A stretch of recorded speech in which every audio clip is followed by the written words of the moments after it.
road. Alright, today is a full day, trying to get my last little bit of holiday work crammed in before the actual holiday. And then tomorrow I got a half a day. But today I'm going to show y'all the 30-inch water-fed orbital wagtail. As you'll see, I have help today, and I have help until the winter is over, so that's a good thing. He's off from his job, so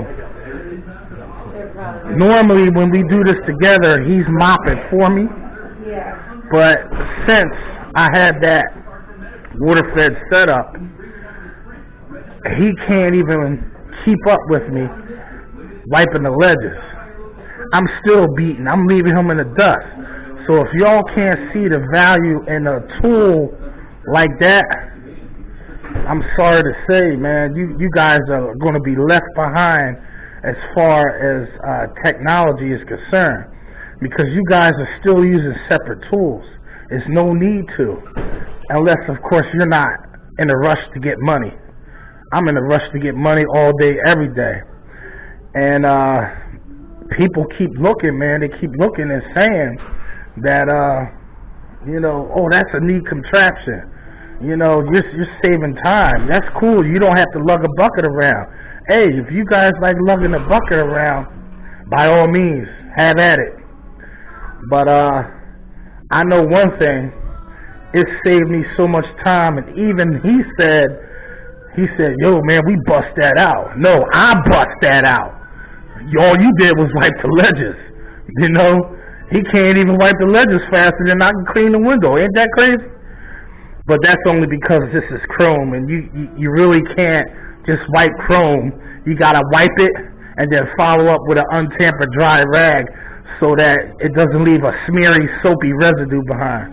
I told y'all about how to clean mirror finishes and chrome finishes on ledges of windows that have it. There's a whole series on there, the Legends series. Go check it out. It's in my playlist. But there you have it. Y'all can stick around and take a look at the video on how efficient this tool is. I stick and move, baby. Stick and move.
M.A.W.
Stand up.